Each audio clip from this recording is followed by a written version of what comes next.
আনন্দ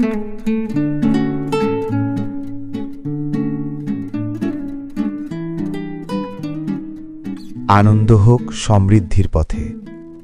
বাংলা সাহিত্যের কালজয়ী সৃষ্টি নিয়ে আপনার মনের ঘরে গল্পঘর।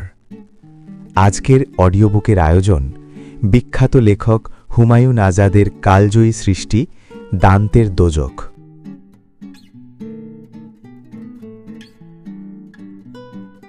কবি দান্তের দোজখ খুব বিখ্যাত। এমন সুপরিকল্পিত শোচনীয় এলাকা আর পাওয়া যাবে না। উত্তর গোলার্ধের মাটির নিচে অবস্থিত দান্তের দোজখ একটি বিশাল চোঙের মতো আকৃতি তার, যার নিচের দিকটা ক্রমশ সরু হয়ে পৌঁছে গেছে পৃথিবীর কেন্দ্রবিন্দুতে। ওই সোঁজ থেকে ২৪টি বৃত্তাকার স্তরে ভাগ করে তিনি শান্তির ব্যবস্থা করেছেন পাপীদের। পাপী অনেক, তবে পাপের পরিমাণ বেশি নয়। দান্তের কাছে পাপ মাত্র ৩ রকম। প্রথম পাপ হচ্ছে অদম্য ক্ষুধা বা লীলা, তার দ্বিতীয় পাপ বিকৃত ক্ষুধা বা সন্ত্রাস, আর তৃতীয় পাপ হচ্ছে প্রতারণা। পাপগুলোকে আজকের মানদণ্ডে পাপের মতো লাগছে না, পুণ্য বলেই মনে হতে পারে অনেকের কাছে। দান্তের পাপীরাও বিখ্যাত। তিনি বহু অমরকে স্থান দিয়েছেন দোজখে। তাদের জন্যে শাস্তির যে ব্যবস্থা করেছেন তা রোমহর্ষক। শান্তি উদ্ভাবনের জন্যে মহাকবির কল্পনা প্রতিভার সাহায্য নিতে হয়েছে দান্তেকে। এমন সব শাস্তির ব্যবস্থা করেছেন যার বিবরণ পড়ে পিউদের হয়, তবে আজকাল অনেকে চমকানো পারে। বিশেষ করে আমাদের পক্ষে শিউরে ওঠা সহজ নয়। আমরা যে সময়ে ও দেশে রয়েছি সেখানে ওসব দণ্ডকে কঠোর মনে না হওয়ারই কথা। দান্তে ৩ মুখের কুকুরের ব্যবস্থা করেছেন, ফুটন্ত রক্তের নদী বইয়ে দিয়েছেন, পাপীদের পাথর চাপা দিয়েছেন। তিনি এমন অনেক পাপের কথা বলেছেন যেগুলোকে আজকাল প্রতিভা বলেই মনে হতে পারে। বাংলাদেশে বাস করে কি বারবার দান্তের দোজখের কথা মনে পড়ে না? মনে কি হয় না যে দোজখেই বাস করছি আমরা? প্রতিদিন ভোগ করছি দোজখের যন্ত্রণা, যা হয়তো পাপীরাও ভোগ করেনি। ছেলেবেলায় বাংলা নামের একটি সব পেরেছির দেশের রূপকথা শুনেছি। গলাভরা গান আর গোলাভরা ধানের কিংবদন্তি শুনেছি। একটি স্বর্ণ কি করে দোজখে পরিণত করতে হয় তা আমরা দেখিয়েছি। এখন এমন কোনো অভাব নেই যা এখানে নেই, এমন কোনো দুর্ঘটনা নেই যা আমরা ঘটাই না, এমন কোনো পাপ নেই যা আমরা করি না, এমন কোনো অপরাধ নেই যা আমরা প্রতিদিন সম্পন্ন করি না। দান্তের দোজখে ওই সব অপরাধ নেই, পাপ নেই, দুর্ঘটনা নেই। গত ১ দশকে আমরা এসবের এমন বিকাশ ঘটিয়েছি যে আমাদের ভূখণ্ডটি যে কোনো নরতত্ত্ববিদের কাছে অত্যন্ত আকর্ষণীয় বলে বিবেচিত হবে। আমাদের স্বাধীন ও সত্যভাষী পত্রিকাগুলোতে সব সংবাদ প্রকাশ পায় না, কিন্তু প্রতিদিন শুয়ে শুয়ে যেটুকু মুদ্রিত হয় তাই যে কোনো মানুষকে পাগল করার জন্যে যথেষ্ট। এখন সুস্থ মানুষ পাওয়াও ভাগ্যের কথা। আমরা যে একে অপরকে কথায় কথায় পাগল বলি, এটা হয়তো মিথ্যা নয়।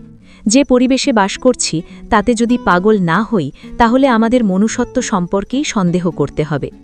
এ পরিবেশে যারা সুস্থ তারা মানুষ নয়, পশুও নয়, তার চেয়েও ইতরতর কিছু। এখানে যা কিছু ঘটতে পারে। প্রজ্বলিত রেলগাড়ি শাঁ শাঁ করে ছুটতে পারে, লাফিয়ে পড়তে পারে ধান খেতে। এখানে বাস কাঁপিয়ে পড়তে পারে নদীতে, শিশু বিদ্যালয়ে আগুন লাগিয়ে দিতে পারে মাস্তানরা, শৃঙ্খলারক্ষীরা ধর্ষণে মেতে উঠতে পারে, একটি টাকার জন্যে খুন হতে পারে একটি নিষ্পাপ শিশু, ছাত্রাবাস হয়ে উঠতে পারে অস্ত্রাবাস, প্রেমিক অভিসারে গিয়ে প্রেমিকাকে ধর্ষণ করে খুন করতে পারে। মাত্র ১ সপ্তাহে সোনার বাংলায় কি ঘটতে পারে তার এক খণ্ডাংশ যদি সংগ্রহ করি পত্রিকার পাতা থেকে, তবে অনেকেই আতঙ্কিত হবেন। পত্রিকার পাতা থেকে কিছু শিরোনাম তুলে দিচ্ছি। ঢাকা বিশ্ববিদ্যালয়ের ২টি হল থেকে বিপুল অস্ত্রশস্ত্র উদ্ধার। সিলেটে তরুণ ব্যবসায়ী খুন, ধর্ষণের দায়ে পুলিশ অফিসার গ্রেপ্তার। ময়মনসিংহে ২ ব্যক্তি খুন, ৩টি সড়ক দুর্ঘটনায় নিহত ৪, আহত ৩২। রাজশাহী বিশ্ববিদ্যালয়ের ২টি হল থেকে অস্ত্র উদ্ধার। সুস্ত্রী ঘরে রেখে বৃদ্ধের ষোড়শীর পানি গ্রহণ। ১৭ বছরে ১.৫ লাখ লোক আত্মহত্যা করেছে। নগরীতে ডাকাতি, কক্সবাজার ও যশোরে সড়ক ডাকাতি। আদমজিতে শ্রমিকের রহস্যজনক মৃত্যু। বরিশালে ৫ সন্তানের জননী ধর্ষিত। বোমা বিস্ফোরণ ঘটিয়ে খুলনায় ১.৫ লক্ষ টাকা ছিনতাই। মেঘনা নদীতে যাত্রীবাহী লঞ্চে দুর্ধর্ষ ডাকাতি, ২২টি সড়ক দুর্ঘটনায় নিহত ১৮। নড়াইলে ১ মাসে ১০ জনের অস্বাভাবিক মৃত্যু। বস্তাবন্দি ২ জনের মরদেহ। কিশোরী অ্যাসিড দগ্ধ। ২ জন অজ্ঞাতের লাশ উদ্ধার। ডেমরায় ট্রাক উল্টাইয়া ও কুলসুমকে শ্বাসরুদ্ধ করিয়া মারিয়া ছইয়াছে।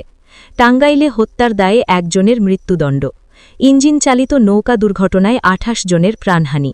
নারায়ণগঞ্জের মর্মান্তিক হত্যাকাণ্ডের দায়ে আরও একজন গ্রেপ্তার।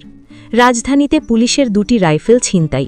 এসএসসি পরীক্ষার ২টি ভুলে ভরা মার্কশিট। ভিডিপি সম্পাদিকার ওপর পৈশাচিক নির্যাতন। চাকুরির লোভ দেখিয়ে পতিতালয়ে বিক্রি। ব্রাহ্মণবাড়িয়ায় হত্যা, ২ জন পুলিশ অফিসার সাময়িক। নারী পাচারকারী সহ ১১ জন গ্রেপ্তার। মেডিকেল অফিসারের বাসা থেকে রক্তমাখা প্যান্ট উদ্ধার। সাতক্ষীরায় ১৮ জন তরুণী সহ ৪৯ জন উদ্ধার। চট্টগ্রামে ব্যাগ ভর্তি ৩ লাখ টাকা উধাও। কয়েকদিনের কয়েকটি মাত্র শিরোনামেই দম বন্ধ হয়ে আসতে চায়। সব দুর্ঘটনা ধরা পড়েনি, সব অপরাধ শিরোনাম হয়নি, সব পাপ খবরের কাগজে প্রকাশ পায়নি। প্রকাশ পেয়েছে খুবই সামান্য।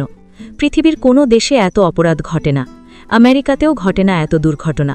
এসব প্রকাশ্য অপরাধ, দুর্ঘটনা, পাপ আমাদের সমাজের অপরাধ পাপের তুচ্ছ অংশ। ওপরের তলায় ওই সপ্তাহে যা ঘটেছে তার কিছুই সংবাদপত্রে আসেনি। যদি আসতো তাহলে হয়তো পুরোপুরি পাগল হয়ে যেতে হতো। দান্তের দোজখ এত মর্মান্তিক, তাহলে এসব থেকে ২টি জিনিস খুব স্বচ্ছ রূপে ভেসে ওঠে। একটি হচ্ছে রাষ্ট্রযন্ত্র পুরোপুরি বিকল, অন্যটি হচ্ছে দেশ থেকে সব রকমের নৈতিকতা বিদায় নিয়েছে।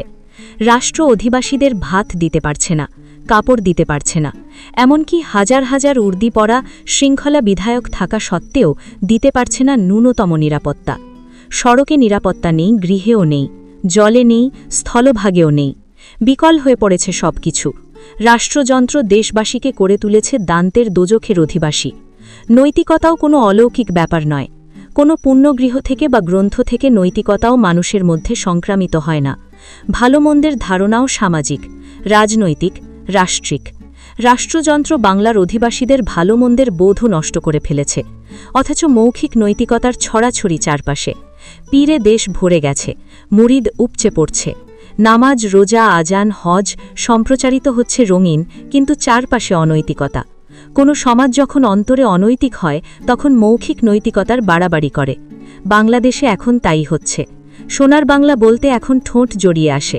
ধান আর গানের গল্প হাস্যকর মনে হয়, শুধু দান্তের দোজখের রূপ মনে পড়ে।